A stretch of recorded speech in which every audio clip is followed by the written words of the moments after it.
श्रीचक्र वरदाचार्यं शुद्धसत्त्वगुरुत्तमं श्रीनिधिं राघवं वन्दे ह्यपार करुणाकरम् अग्रे पश्यामि तेजः किमपि हयमुखं वर्धकं वारिराशेः विद्यारूपस्य हृद्यं विशदशशिनिभं पद्मजाताभिनन्द्यं शङ्खं चक्रं च पुस्तं विवृतिरतिमतीं ज्ञानमुद्रां च लक्ष्मीं बिभ्रत् विभ्राजमानं श्रुतिततिमहितं लोचनानेकदृश्यं षण् negativity and spread positivity. That is the true way to prosperity. This is shown by Ramanuja's spirituality, which involves qualified non-duality. A very good evening to all. First of all, at the outset, I wish to thank the High Commission of India, Wellington, especially Her Excellency, the High Commissioner, and all the members of High Commission for giving me this wonderful opportunity to deliver a discourse on this prestigious place. It gives a feeling almost I am giving a discourse in my own homeland, Bharat, because this is High Commission of India. So that kind of a feeling, they have taken us all without any flight charge, passport, visa, nothing. We are all transported to Bharat for 1 hour during this discourse. So we have to thank High Commission of India, Wellington, wholeheartedly for this. I would also like to thank Sanatana Dharma Paripalana Seva Trust of New Zealand and Sri Venkateshwara Swami Temple of Wellington for giving me a wonderful, interesting and a quite different topic for today's discourse. The topic is positivity through spirituality. Yesterday's two discourses were a bit different. Amalanadi Piran, Alvar's hymn in Tamil, and then Rama in Sahasranama in English. Now, this is going to be a totally different experience, positivity through spirituality. So, I thank Sanatana Dharma Paripalana Seva Trust and Sri Venkateshwara Swami Temple of Wellington for this wonderful topic for today's discourse. And last but not the least, I have to thank you all who have assembled in large numbers to attend this discourse, and I hope that this will be a good experience for you all, and there is definitely a Q&A session following this speech. So without further delay, let us move into the topic, positivity through spirituality. All of us want to be happy in our life, right? All of us want to be happy in our life. Does anybody want to suffer? No. But how to be happy? Oh no, that is a $1 million question. All of us want to be happy. We wish to be happy. But are we happy? What is the way to be happy? What is the way to be happy? Parashara Rishi says in Vishnu Puranam, Mana eva manushyanam karanam bandhamokshayoho. Whatever you are, your liberated state or in a bonded state, your happiness or sorrow, everything lies in your mind. If your mind is positive, if your mind is filled with optimism, your life will be happy. If your mind is full of negativity, if your mind is full of pessimism, then your life will become miserable. So it is not about who we are, where we are, what we are, that doesn't matter. How is our mind functioning? If your mind is positive with optimistic thoughts, you will be happy. Wherever you are, whatever you are, whoever you are. If your mind is full of negativity and full of pessimistic thoughts, whatever you are, whoever you are, wherever you are, we will be miserable. Our life will be in a miserable state. So, there is a proverb. Your altitude in life, not physical altitude. Your altitude in life is not determined by your aptitude, but by your attitude.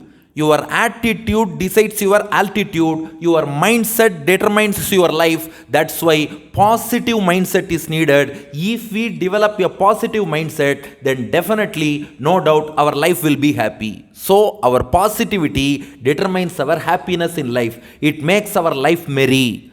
George Bernard Shaw, he is a great orator. Every one of you might know him. George Bernard Shaw was attending a speech. He was addressing a gathering. He remarked, whatever I speak, only half of my audience can understand my speech because 50% of my audience are fools, said Bernard Shaw. People got angry and they stood up. No, we are not ready to listen to your discourse. You are calling us as fools. They started going away. Bernard Shaw said, please stop. Whatever I speak, Only half of my audience can understand because 50% of my audience are intelligent, he said. Very good. People sat back. Now you tell me, what is the difference in the meaning of these two statements? First statement, 50% of my audience are fools. Second statement, 50% of my audience are intelligent. What is the difference in the meaning between these two statements? No. But what is the difference between the impact created by these two statements? There is a huge difference in the impact. Meaning is same, but impact is different. Why this wide difference means? That is positive attitude, that is perspective, that is the approach, that is the way of presentation. So the way you approach your life, that changes everything. One more example. There was a monk. He was traveling to the top of a hill. There was a village located on the top of a hill. A monk was traveling towards that village from down the hill. A traveler was approaching him from the opposite direction. The monk inquired the traveler, "Oh man, it seems you are coming from the top of the mountain, from the village. How is the village?" The monk asked. That fellow told him, "Oh, I hate that village." "Why?" asked the monk. That fellow told him, "Nobody is speaking my language. They are speaking a new language. I don't like it. They are eating fruits and tubers as main staple diet. I don't like it. They are sleeping on the floor. They are not using cots. I don't like it." And he went away. Another traveler came on the way. The monk inquired the same question. "I think you are coming from the village on the top of the hill. How is the village? Do you like it?" This fellow said, "I like the village very much." "Oh, what's the reason?" the monk asked. That fellow told him, "They are speaking a new language. It is very good. I learnt the language. It seems very interesting." The same reason. Then he said, "They are consuming fruits and tubers as diet. It seems very healthy diet. I also consumed. It seems good." He said, "They are not using cots. They are lying on the floor. I too tried it. It looks good. It looks cool. So I find the village very interesting. So I am very, very happy," and went away. Now you tell me, it's the same village, same language, same food, same place of lying, but where is the difference? The perspective in which the person views that village. Nothing externally has changed, but internally, if you look at everything in a positive way, with an optimistic attitude, everything appears merryful, everything appears blissful to us. But when we look at things with a negative attitude, pessimistic attitude, everything will appear sorrowful. So whether it is blissful or dreadful, it's not externally located, it is internally located. That's why Bhagavad Ramanuja, you might have heard of him, the great philosopher, devotee, social reformer, preceptor, acharya from our Bharata Desham, Bhagavad Ramanuja, who incarnated 1000 years back. He says this in his magnum opus Sri Bhashyam. Your perspective decides whether the world is blissful or dreadful. It is decided by the perspective with which you approach the universe. If you tune your mind towards spirituality, if you focus your mind on the attributes of God, if you start enjoying the bliss of God, the whole world will appear blissful to you. But if we start focusing on petty things, if we tune our mind to worldly, mundane things, if we are not tuning our mind towards the bliss of God, then the whole world will appear dreadful to us. Ramanuja says 1000 years back, Anavadhika Atishaya Sukarupe in Sri Bhashyam Bhumadikaranam. In the first adhyayam, third padam, Bhumadikaranam, Ramanuja says, Anavadhikatishaya sukharupe brahmani anubhuyamane tatonyat kimapina pashyati anubhavita brahmaswarupa tad vibhuti antargatatvacha krishnasya vastujatasya. This is the thing mentioned by Ramanuja. So you enjoy the bliss of Lord. As you involve yourself more and more and more in spirituality, world will appear blissful to you, because spirituality gives you that internal transformation. We saw it, right?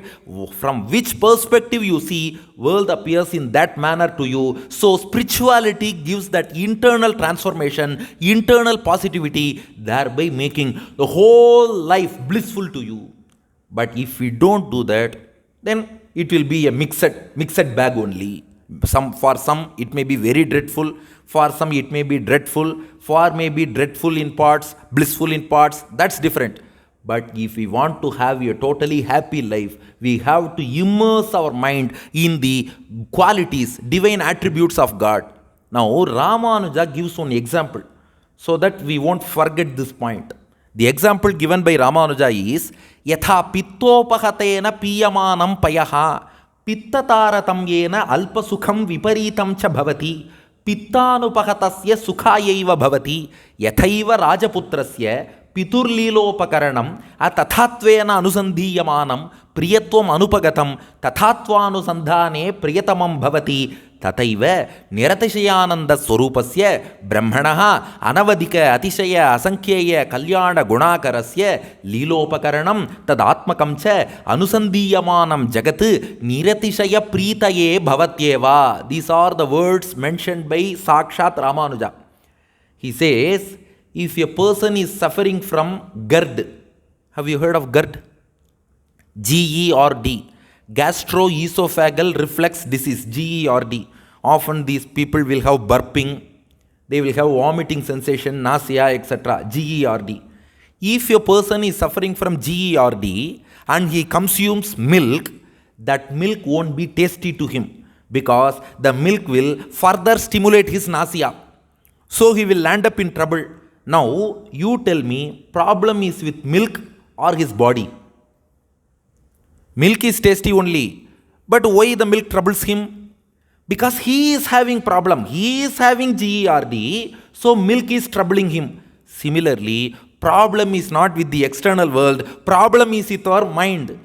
If the person takes treatment for GERD, he may take some pantoprazole with domperidone or a raft formulation of sodium alginate or the classical pink-colored gelusil gel, pink color.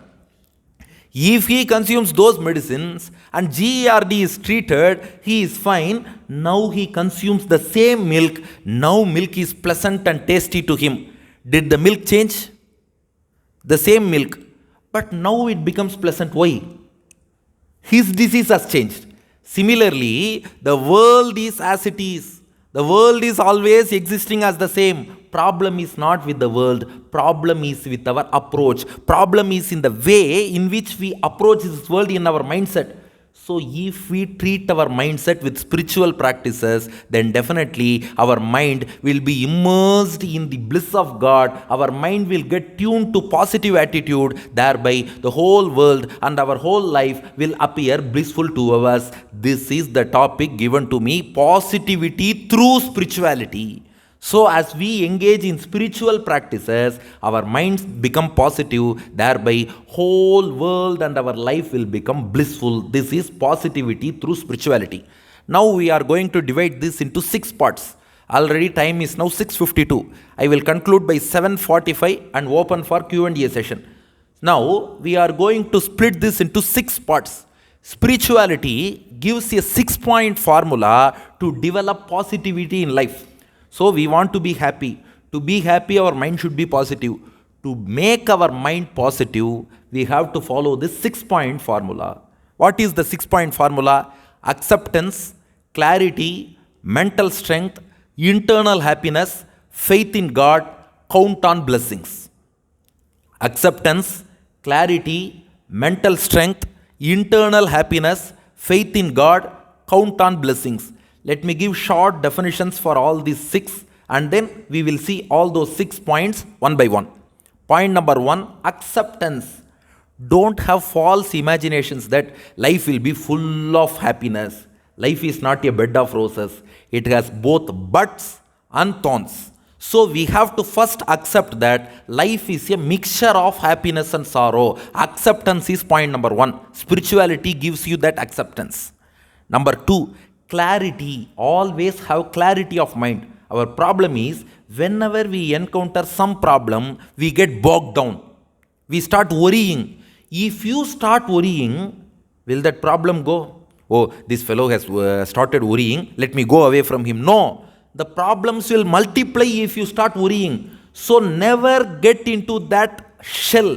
Never get bogged down. Never to overthink about your problems.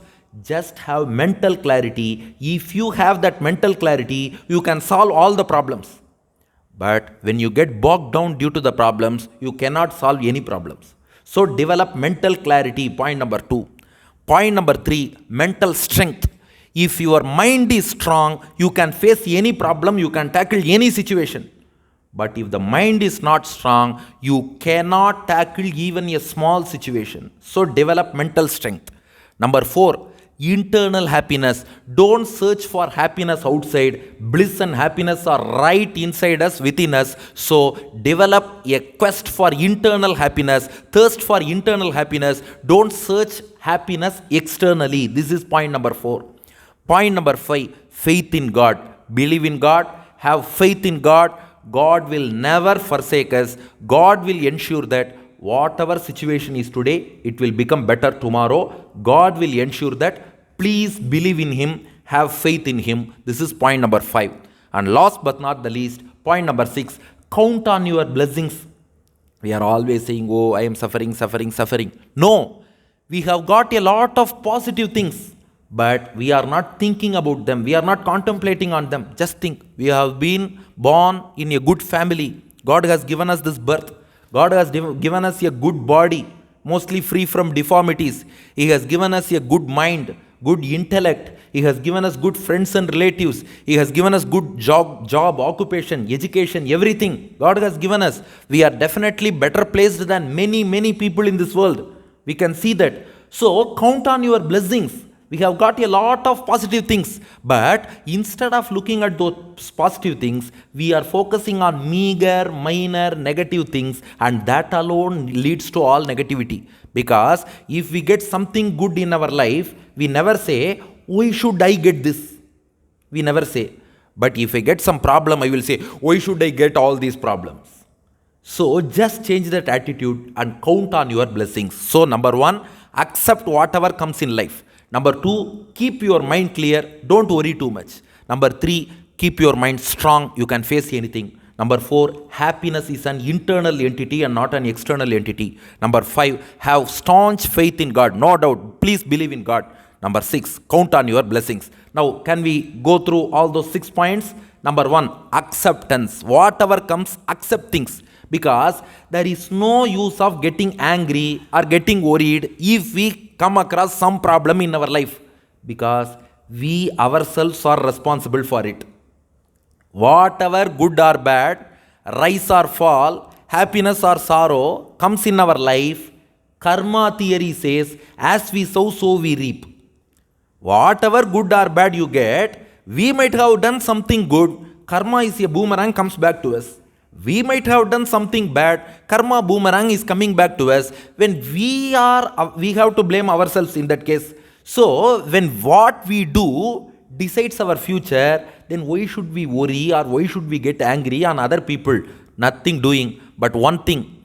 Karma theory says your present life is decided by your past deeds, right? Whatever good or bad our past deeds decides our present life.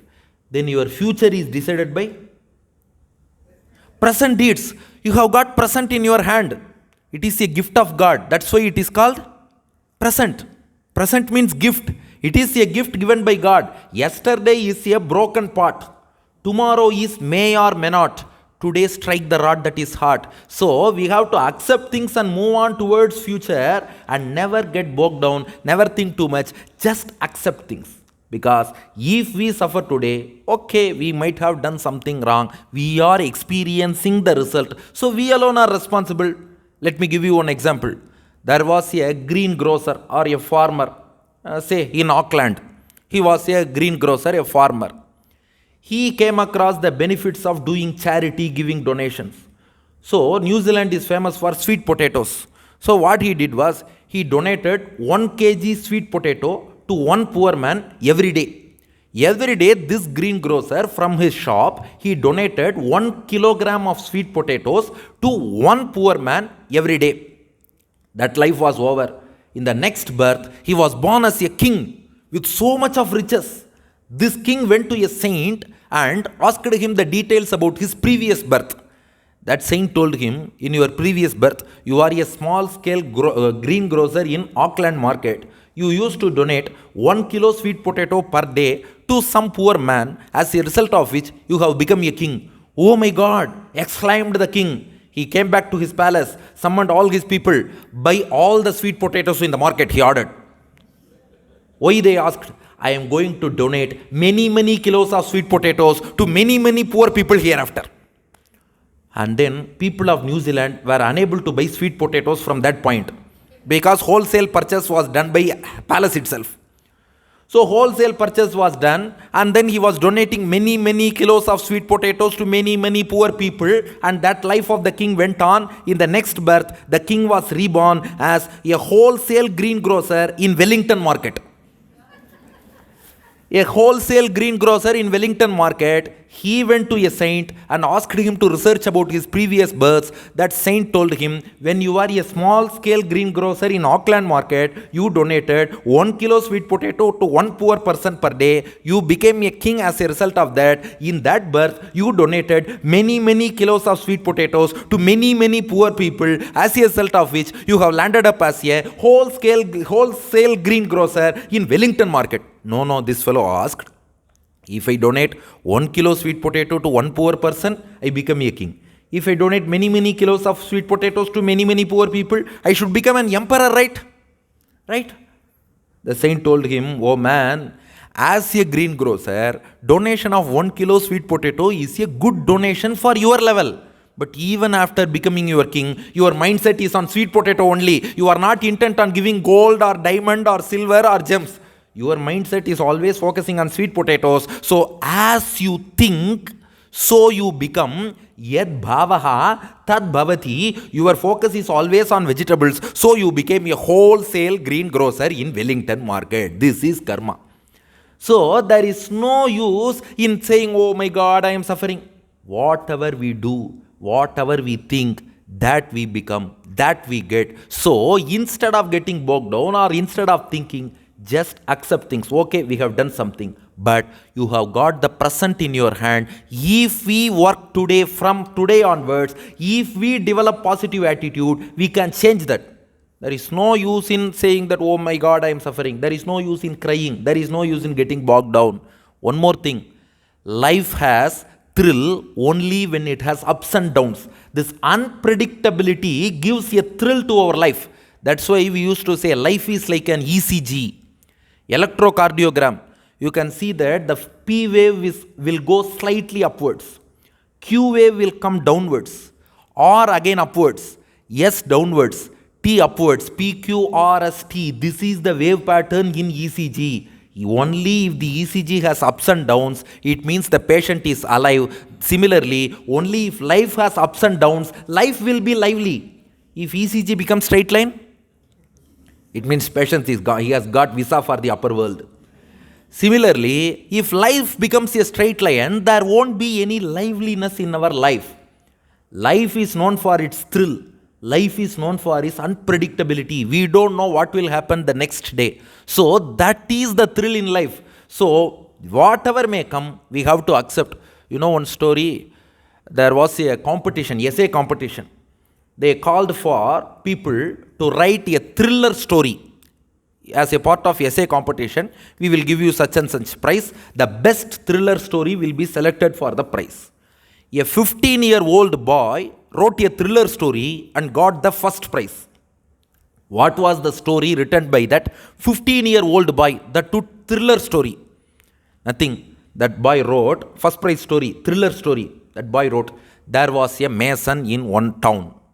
Fortunately, that mason was very much skilled, but unfortunately, he couldn't get any job. Fortunately, the mason can apply his skills very well, but unfortunately, he was very poor. Fortunately, one day the mason got a job to work in a multi-storied building, but unfortunately, he was posted on the 14th floor of that multi-storied building. Fortunately, the mason had all the facilities in the 14th story of that building, but unfortunately, while working on that 14th floor, he fell down accidentally. Fortunately, a lorry filled with sand was going on the road, but unfortunately, a sharp crowbar was pointing upwards from that lorry. Fortunately, this fellow didn't fall on that crowbar, but unfortunately, this fellow fell on the ground and breath is lost.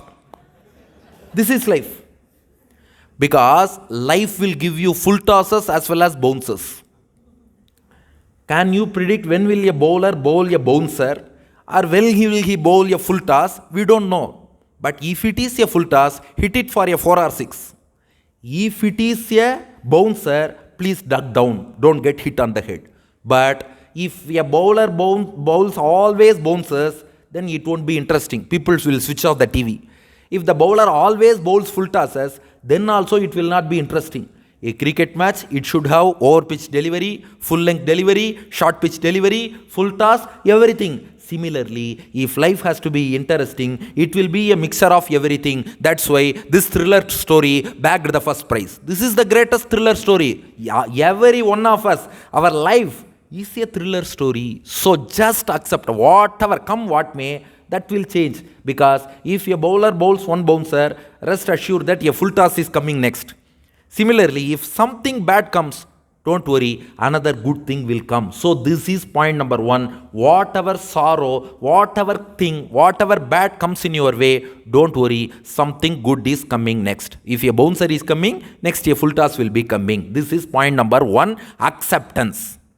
This has been said by Lord Krishna in Bhagavad Gita.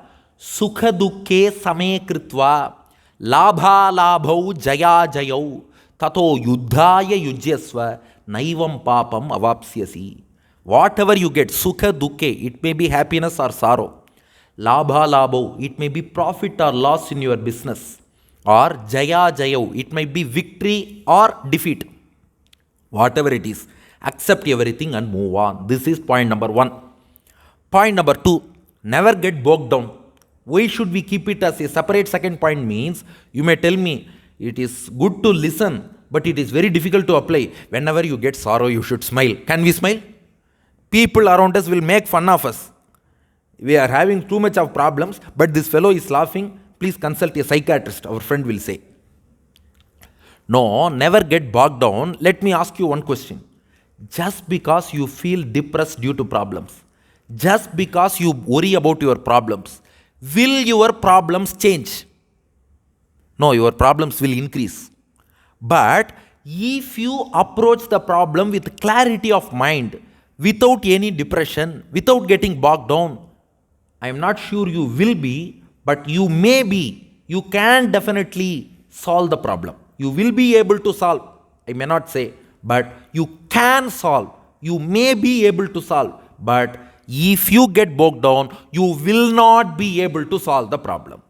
So if you have any intention to solve the problem, you should have a positive mindset. Being a doctor, I always advise my patients regarding this. My patients come to me and saying, sir, lot of problems, sir. I am having high BP. BP is not due to bodily problems. I am having so much of stress, so much of tension, so much of problems. I used to tell them, just because you worry, will your problems vanish? Never. So work on the solution. Don't waste your time in thinking about the problem. Our problem is, we are all wasting all our time in thinking about the problem only. We inform it to all our kith and kin, I am having this problem, I am having this problem, I am having this problem. Waste our time, waste our voice, waste our energy, waste everything. But if we start working on the solution with clarity of thought, then you will definitely be able to solve that problem. Nothing is impossible. Even the word impossible says, I am possible. Impossible says, I am possible. So you can solve it. But only because of thinking of the problem, what are we going to achieve? So don't overthink in any case, because we think and think and think. Already we have got problems. We think too much. That leads to production of the steroid hormone called cortisol. That cortisol increases our blood pressure, sugar and cholesterol. Thereby we land up with more problems, health related issues. So no need, don't worry, just be fine. Develop mental clarity. Actions speak louder than words. Because already many people are in confused state. If we start thinking of our problems more, then it will be more confused state. One day I went to some place for a discourse like this. People after the discourse took selfies with me. Finally, when I was about to board the car, one man came to me, sir, one selfie please. Okay, I took selfie with him. Then he asked me, sir, who are you, sir? After taking selfie, he asked me, may I know who are you, sir? I told him, man, you took selfie with me. Sir, everybody was taking selfie with you, so I also took selfie with you. But I have no idea about who you are. So people are already in a confused state of mind. So don't overthink, don't think of all our problems and land up in more troubles. I had one Friday patient. 6 years back, when I was working in a government hospital in India, I had a patient. I used to call him Friday patient. He was around 75 years old. Every Friday, exactly every Friday, the hospital outpatient department opens at 7:30 a.m. Exactly at 7:30 a.m., this old man will get the first token and come to me. The first Friday, 7:30 a.m., first token, 75-year man, he came to me. Yes, tell me, sir, what's your problem? I asked him. He said, good morning, doctor. I have frequent urination. I wish to know whether I have diabetes or not. I prescribed him blood sugar test, urine sugar, etc. He went and came back with the investigation report. He didn't have any sugar. His sugar levels were normal. He didn't have diabetes. I reassured him and he went back. Next Friday, same 7:30 a.m., same person, first token, he came to me. Sir, often I have some giddiness and dizziness. Please check my blood pressure. I checked his blood pressure. It was 130/80. It was normal for his age. I reassured him and he went back. Now I started thinking, usually patients tell their complaints only. But this person, he says his complaints and also he himself suggests the diagnosis also. He says, I am having too much urination, so please check me for diabetes mellitus. I am having giddiness, so please check me for hypertension. The next Friday, same 7:30 a.m., same first token, same person, 75 years, he came to me. He said, often I have some problem while swallowing. Please check me whether I have any thyroid disorder. Oh, again symptom as well as diagnosis. Okay, I gave him test for thyroid profile. The report came, was normal. I reassured him. He went back.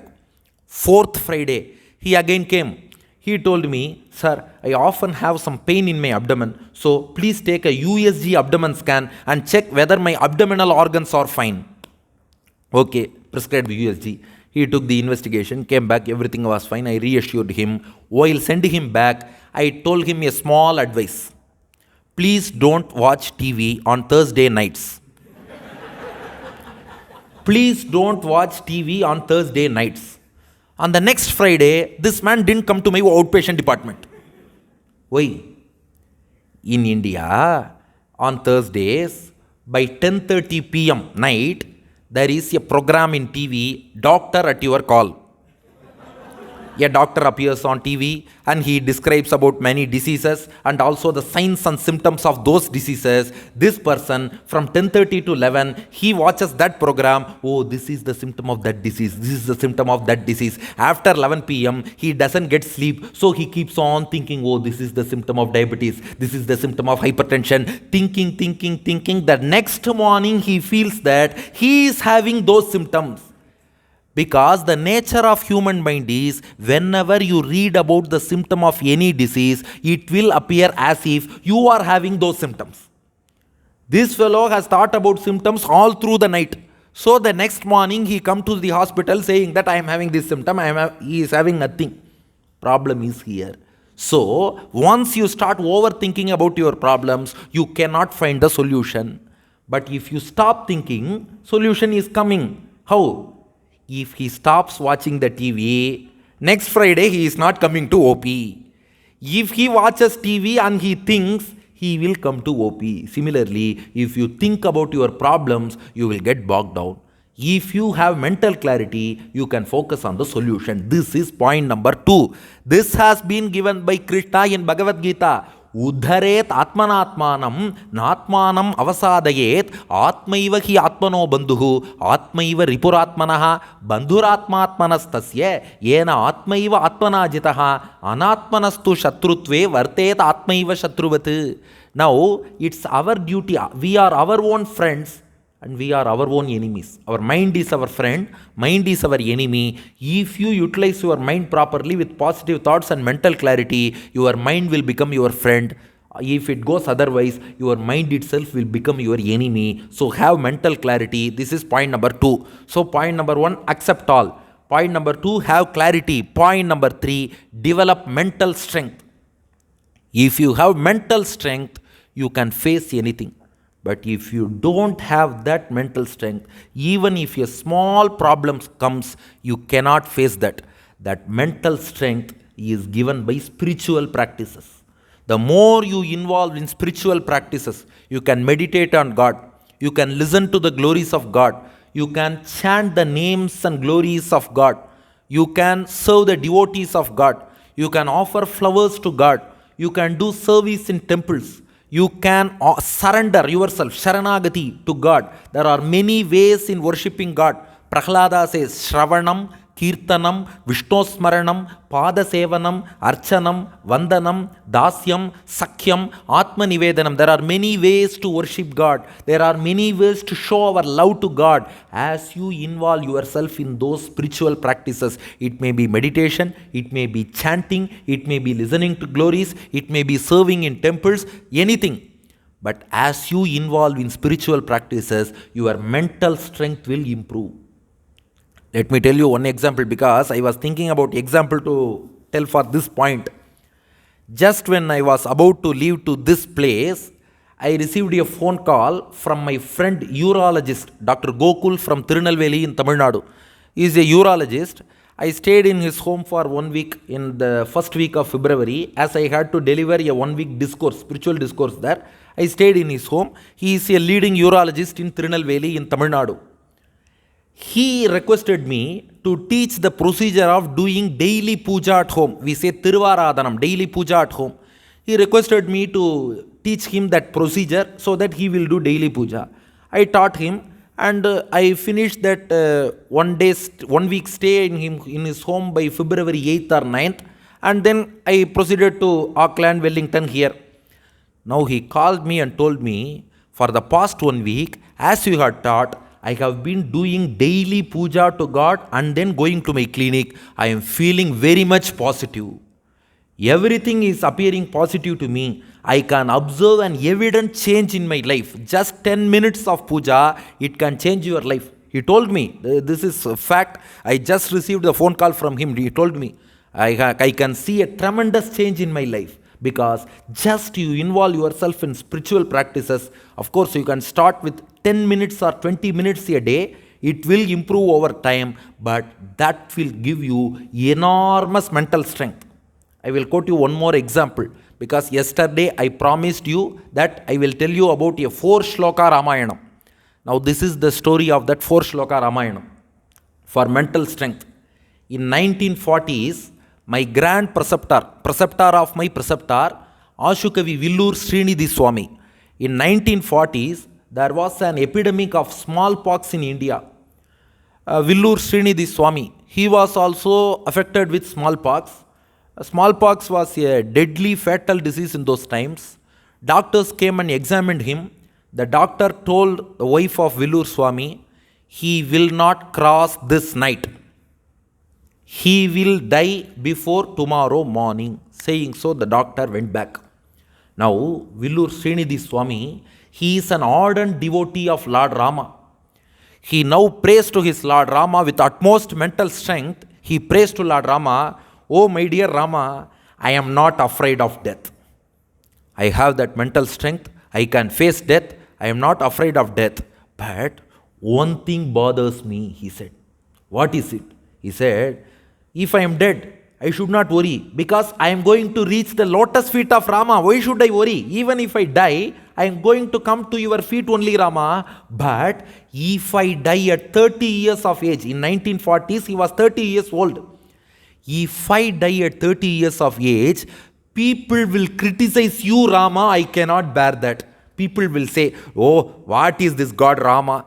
This fellow, Villur Srinidhi, he was a great devotee of Rama, but that Rama did not protect his devotee. People will defame you. They will say, Rama did not save his devotee. Rama let his devotee die. People will criticize you. People will defame you. Oh Rama, my dear Rama, I cannot bear that. So for that sake, I pray to you, I request you, Rama, please save my life. To safeguard your dignity, please save my life. Now, Villur Srinidhi Swami writes 4 shlokas. He incorporated the entire Ramayanam within those 4 shlokas.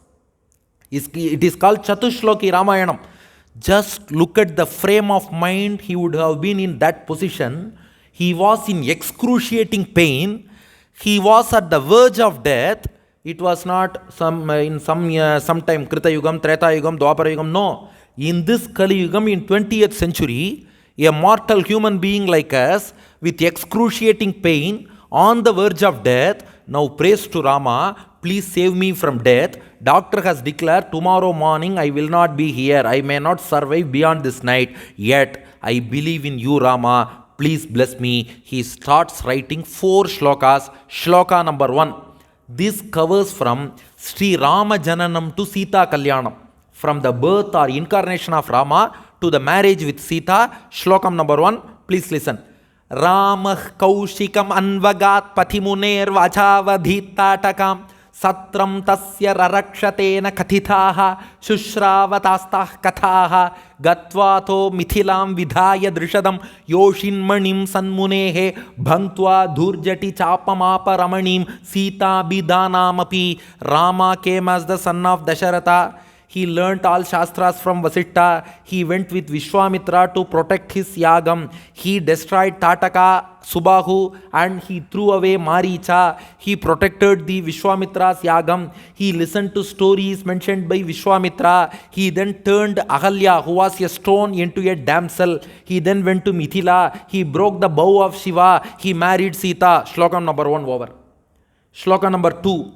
Sitayah Karalalana Sakriti Jitva Munim Bhargavam Saketam Tarasa Pravishya Jananim Anandayan Madhyamam Asidyo Vipine Chaturdasha Samarakshan Munin Anatan Rakshas Sangamathavadhi Tagatayat Rajyam Cha Suryatma Jaye.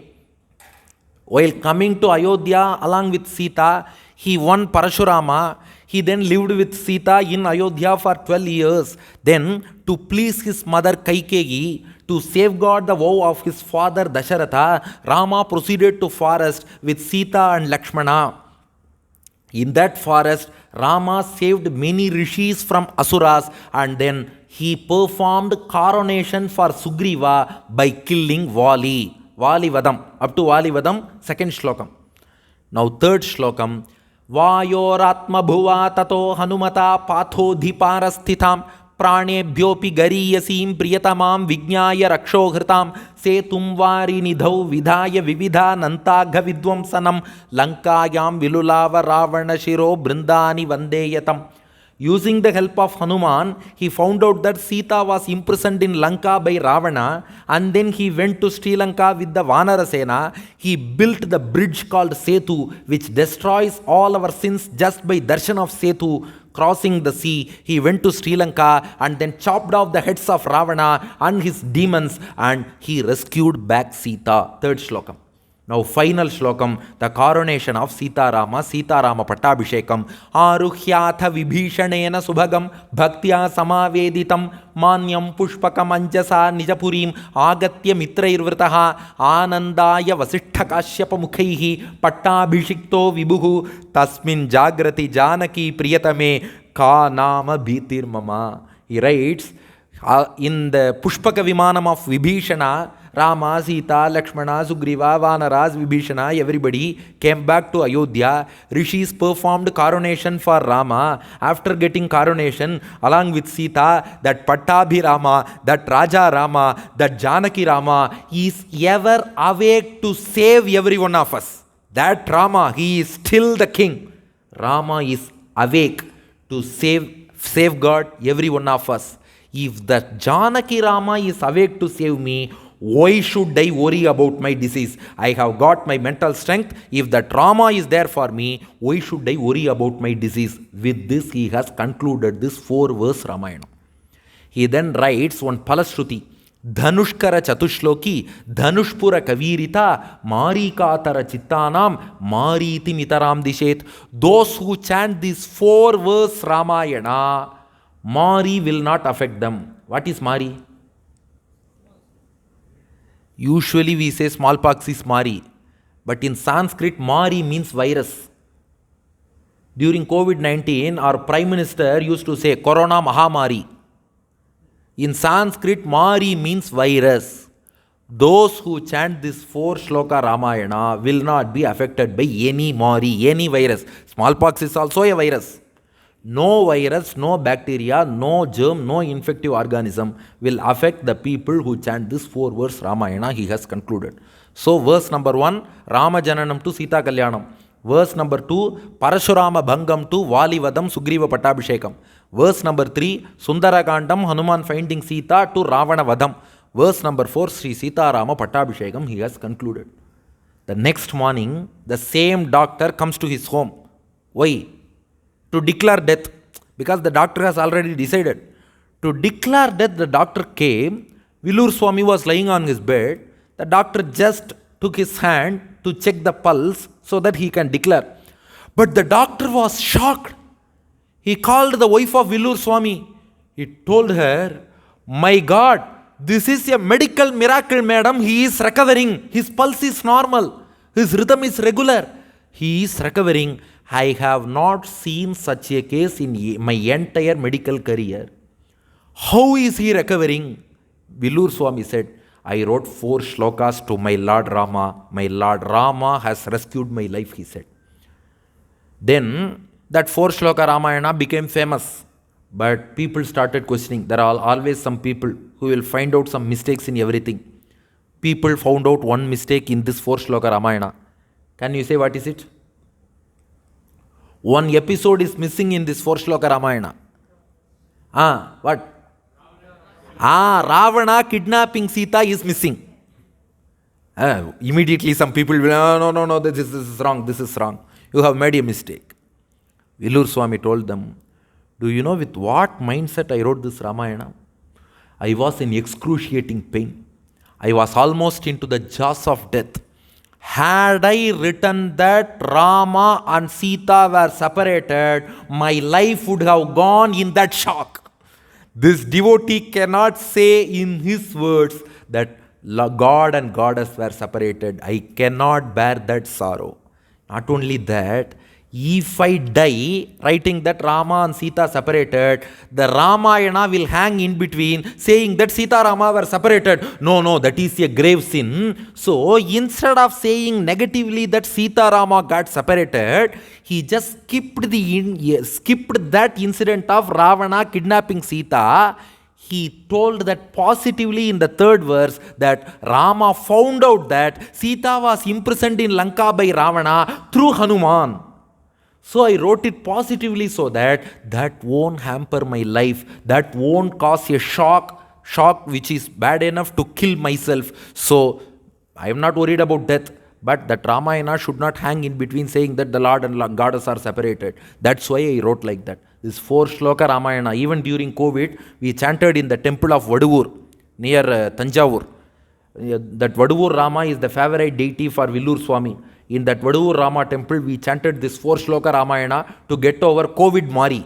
It is also one Mari, right? He has said, Dhanushkara Chatushloki, Dhanushpura Kavirita, Mari Katara Chittanam, Mariti Mitaram Dishet. Because that mental strength that will help us to get rid of any problem. Therefore, point number 3, develop mental strength. A strong mind can face any problem. You can see Villur Swami at 30 years of age, he survived from that smallpox. He lived till 90 years of age.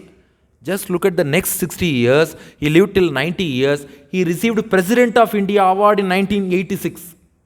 In 1986, President of India, Sri Gyani Jail Singh, gave him award for Sanskrit literature.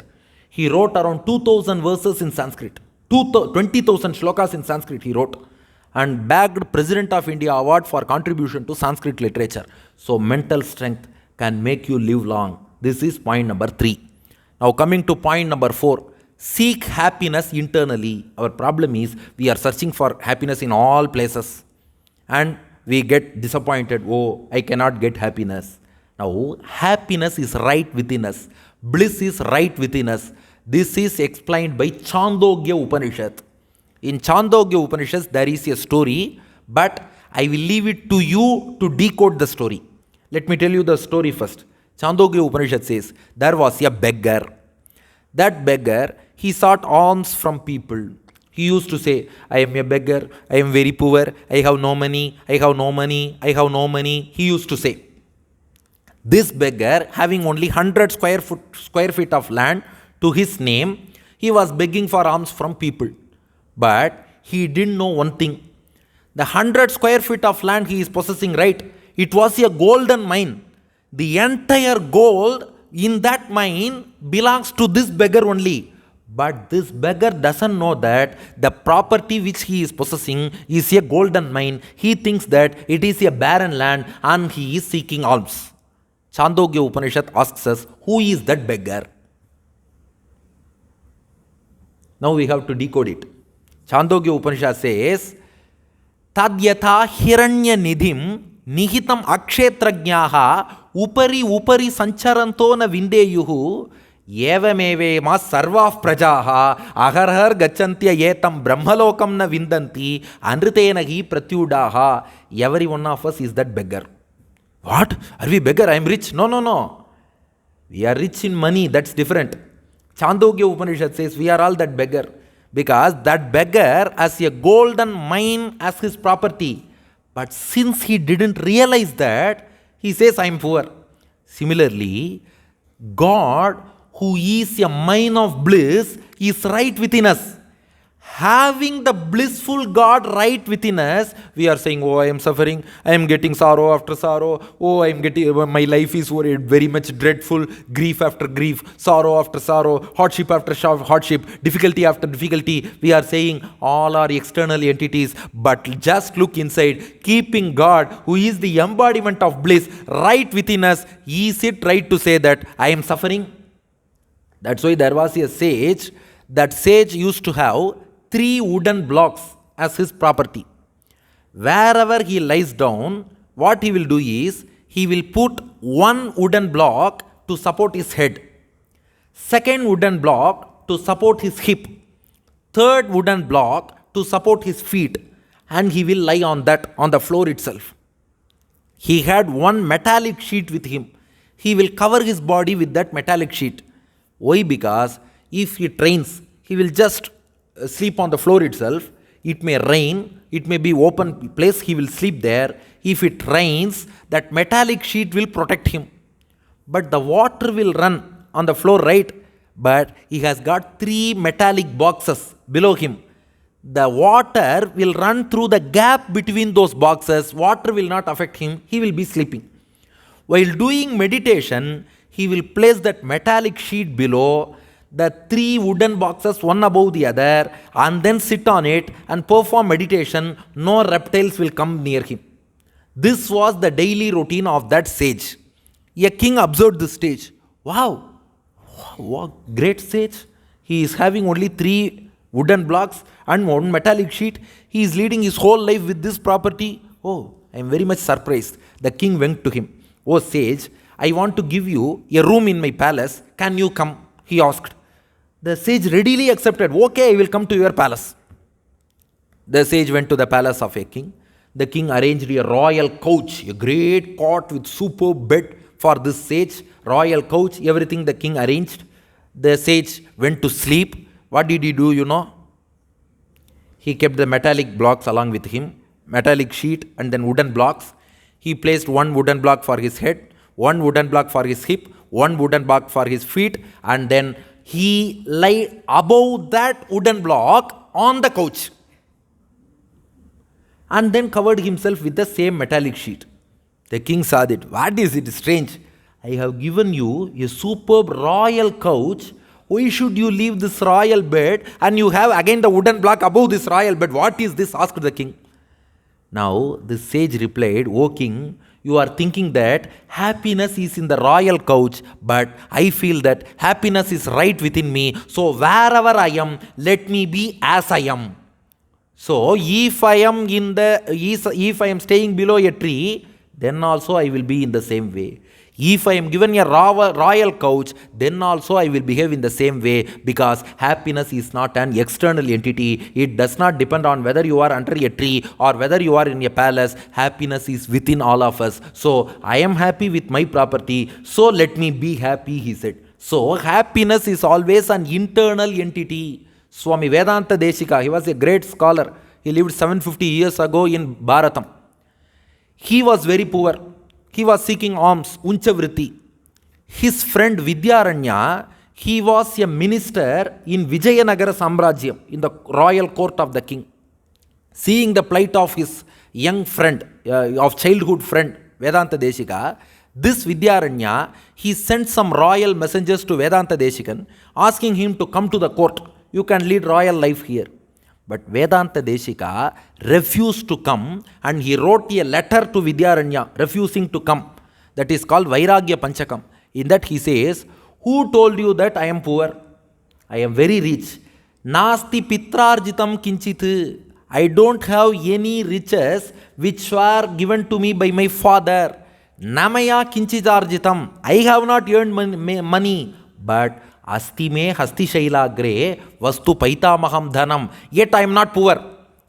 My ancestors didn't give me money. I didn't earn money. Yet I am not poor, because I have got a great wealth on the top of Hastigiri in Kanchipuram. Lord Varadaraja, God himself is my wealth. When I am so rich, having God himself as my possession, God is dwelling in my heart, and he has come all the way into my heart. God is dwelling within me. He has considered my heart as his temple. Then I am the richest person in the world. So why should I come to the royal court? So happiness is right within us. Happiness is inside. If we realize this, then the whole world, whole life will become happy and positive to us. This is point number 4. Now point number 5.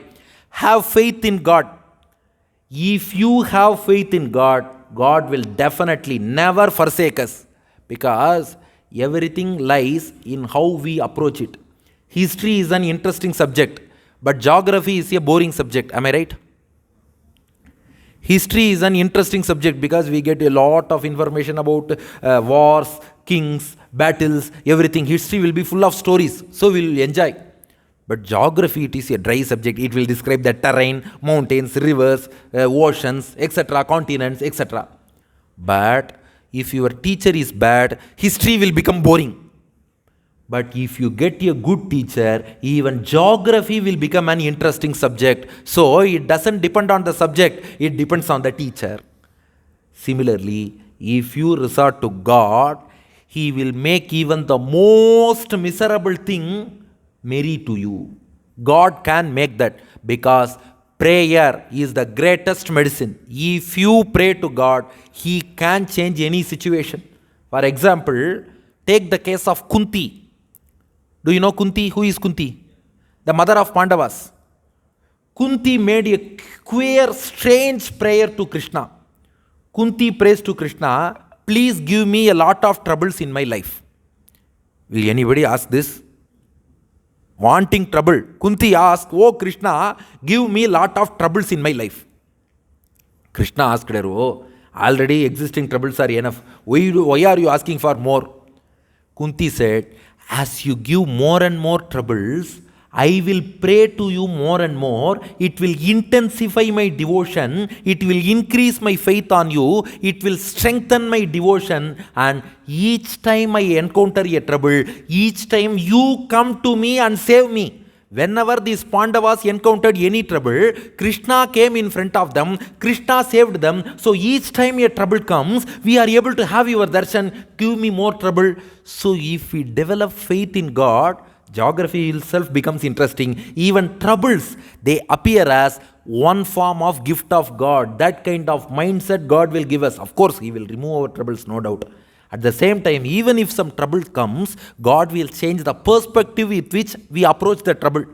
Kulasekara Perumal, he says, வாளால் அறுத்துச் சுடினும் மருத்துவன் பால் மாளாத காதல் நோயாளன் போல் மாயத்தால் மீளா துயர்தரினும் விற்றுவ கோட்டம்மா நீயாளா உனதருளே பார்ப்பனடியேனே.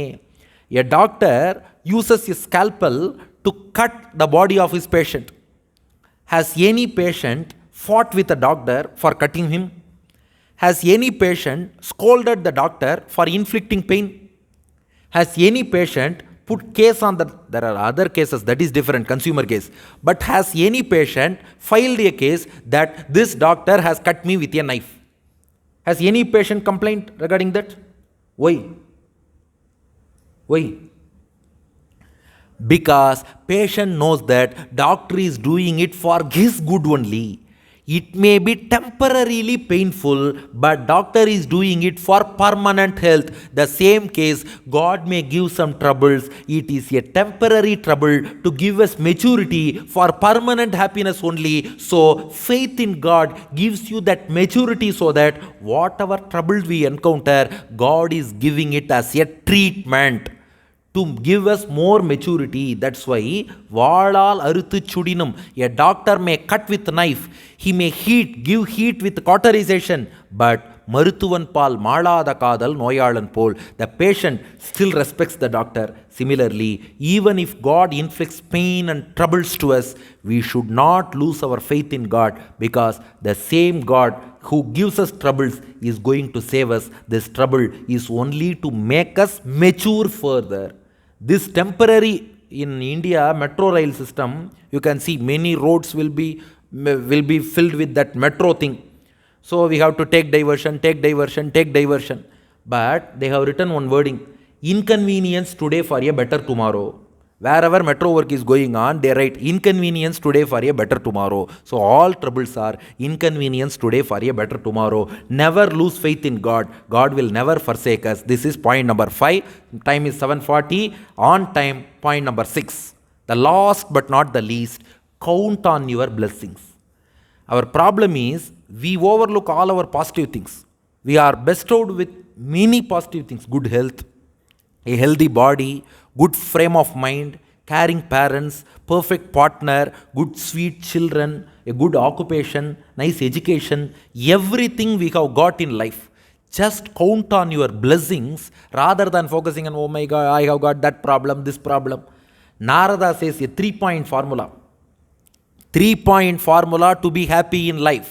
Narada says, what is the 3-point formula? You would have said this in the beginning itself. We have been waiting all along. 3-point formula. Gunadhikat mudam lipset, anukrosham gunadhamat, maitrim samanat anvichet, natapair abhibhuyate. 3-point formula for happiness. Point number 1. If a person is better placed than you, if a person is richer than you, what should you do? Be jealous of him. No, be joyful, be happy. He is a human being like me. I may be poor, at least he is happy, he is richer. Let him live, wish him. Be happy. If somebody is better placed than you, be joyful, don't be jealous, wish him, be happy. This is point number 1. Point number 2, anukrosham gunadhamat. When a person is suffering, he is below us, he is suffering, what should we do? Be happy. Yes, let him suffer. No, show compassion to him, don't demean him. Show compassion, show love to him, help him. This is point number 2. Point number 3, maitrim samanad anvichet. If a person is at the same level like us, what can we do? Compete with him? No. Have company with him, befriend him, become his friend. Na tapair abhibhuyate. If you follow these things, you won't have any problem in life. Our problem is we are jealous of people who are above us, we are happy on seeing people below us, we are competing with people who are in our level. That's why we are always landing up in problems. But when somebody is better placed, just be happy. He is another human being like me. He also has a family. At least he is living well. Okay, let him live. Somebody is suffering. Oh my God, this suffering, tomorrow it can come to us also. So at that time, somebody else should help us. Only if we help him today, somebody else will help us tomorrow. So help those people. Similarly, if somebody is in the same level like us, just befriend him. There is no need to be always competitive. He can be a companion. Together we can grow, right? We need not compete with him and we should not go beyond him. No, we can just become partners. We can become companions rather than competitors. So if we follow these three things, no problem will come up in life. Similarly, Swami Vedanta Deshikan, he gives one 3-point formula. What is that 3-point formula? He says, Upayukteshu Vaishadyam, Trivarga Nirapekshata, Karanatraya Sarupyam, Iti Saukya Rasayanam. Upayukteshu Vaishadyam. Don't overthink. Point number 1. The problem for everybody is overthinking. Don't overthink. Just know whatever is essential for your spiritual development. You want to attain liberation. For that, whatever basic things you need to know that and then leave other things aside. Oh no, how can I develop knowledge? Once you go to Vaikuntham and attain moksham, all your doubts will get automatically clarified. Don't worry about all other doubts. So whatever basic things are needed to attain moksham, know that first. And then try to get moksham. Once you get moksham, these doubts don't crop up in your mind. They will automatically get cleared. Point number 2, Trivarga Nirapekshata. Don't crave after worldly things. If they come, you enjoy. If they don't come, leave it. Don't always go after worldly things. Because we have got better spiritual happiness within us. Number 3, Karanatraya Sarupyam. What you think, you should speak. What you speak, you should follow. So our thought, word and deed should be in unison with each other. This is point number 3. If you do all those 3 things, you will not get any problem in life. So this is the 3-point formula. So we have got so many good things. Just focus on them. If we focus on them and focus on this all 6 points we see. These 6 points, do you know from where these were taken? These 6 points were mentioned by Kaviyarasu Kannadasan in a Sini song.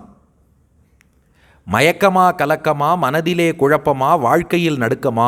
Point number 1, வாழ்க்கை என்றால் 1000 இருக்கும், வாசல்தோறும் வேதனை இருக்கும், accept everything. Point number 2, வந்த துன்பம் எதுவென்றாலும் வாடி நின்றால் ஓடுவதில்லை. Have your mind clear. Just because you become bog down, no problem will get solved.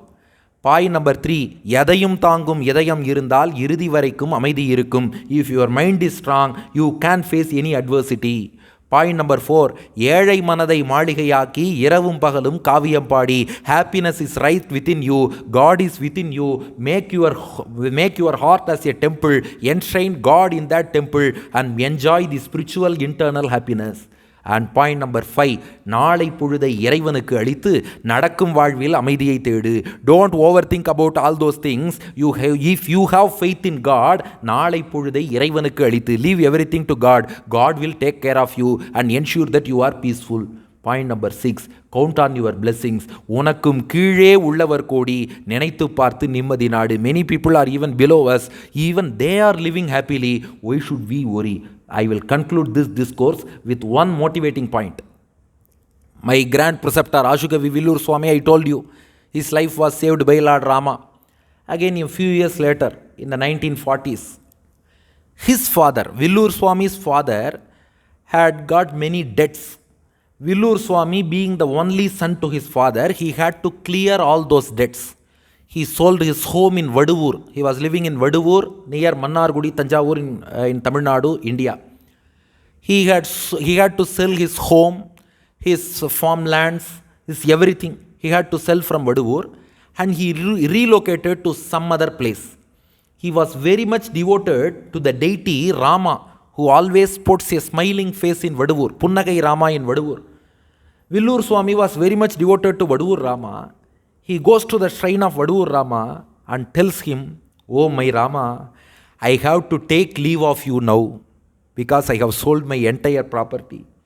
I have lost everything. To clear the debts incurred by my father, I have lost everything. I have lost my lands. I have lost my home. I have lost all my property. I have nothing with me. Oh Rama, you have taken away everything from me. But Rama, I have to leave this place. Now I challenge you." He challenges Rama. See the mental strength. Villur Swami challenges the God Rama of Vaduvur. He says, Griha Kshetra Ramaha Janaka Charana Sparsha Subhagaha Tvaya Matto Nitaha Manukulapate Kim Mamatataha Tribhangi Samsevyam Madhura Maduram Te Vapuridam Madantas Samsaktam Nakalu Parihartum Prabhavasi. O Rama, you have taken away my home. You have taken away my lands. You have taken away my garden. They were all inhabited by my father. You have taken them away. Now I challenge you, Rama, if you can. Rama, all-powerful God, if you can, you take away your frame of body from my heart. Take it if you can. Your form, your enchanting form, your handsome body is enshrined within my heart. Whenever I close my eyes, I can see Rama with his threefold curved body. Because Rama's body in Vaduvur is curved at three places: neck, waist and legs. That tribhangi, that three places of curves, your body, it is enshrined within my heart. Rama, I challenge you. You took away my home, you took away my garden, you took away my farmland. Now I challenge you, if possible, take away your form also from my mind. You cannot do it. I challenge you. Saying so, he left Vaduvur. Years passed. Somebody else bought his house, bought his land, bought everything.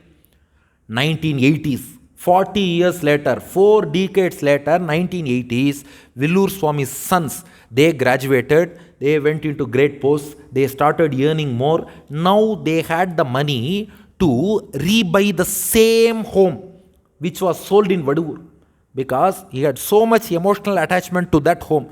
Because sitting there only, he composed Ramayanam. He composed a new Ramayanam on Vaduvur Rama called Mandasmita Ramayanam, Punnagai Ramayanam. He wrote from Vaduvur.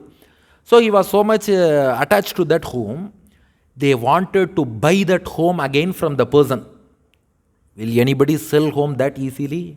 But when they were willing to buy that, the owner of the house, he was also willing to sell it immediately. Not only that, 40 years had passed, the home was not altered by any way. It was the same traditional home even after 40 years. Because in India, we give more importance to the setup of the home. We want the same brick, we want the same pillar, we want the same roof there, because the divinity is there in every part of the home. 40 years had passed, no change was made to that home. So now they had got that money, they reclaimed that home from him, and then Villur Swami started living in that same home as happily as he was in the 1940s. He started living in the same home. Now, the wonderful thing here is, there is one person who bought the home, kept it for 40 years and then returned it safely. Do you know the name of that person? Kodandaraman.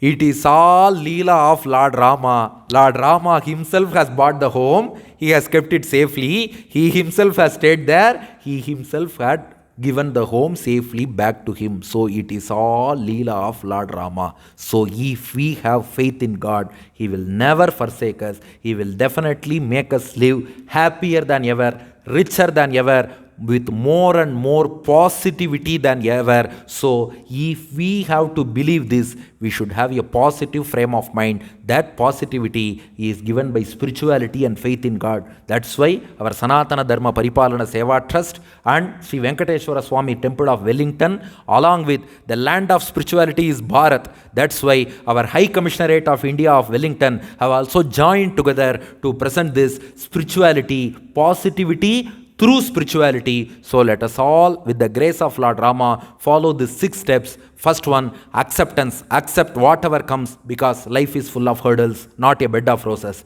Number 2, don't lose heart. This situation will change if we have mental clarity. Number 3, develop mental strength, because if you have mental strength, definitely we can face anything and win over anything. Number 4, be happy at heart, because happiness is an internal entity. Number 5, surrender to God, have faith in God, definitely He will bless us. Number 6, we are definitely better placed than many people. Count on your blessings, and with the grace of God, I wish you all to have a lot of blessings all through your life, and with the grace of Lord Sita Rama, when Lord Sita Rama is awake to safeguard us, then we need not worry about anything else. Agre padukaya, dayabhyadikaya, parshvepi bhumi bhuva, vayoratma bhuva, padambuja yugim, sanghrannatha sadaram, chatram chamarayor yugancha vahata, bhratritrayena sarvatrapi naraisha vanaraganaihi, Ramam bhaje Shyamalam. With the glorious grace of Lord Rama, I wish you all a positive life ahead. Thank you.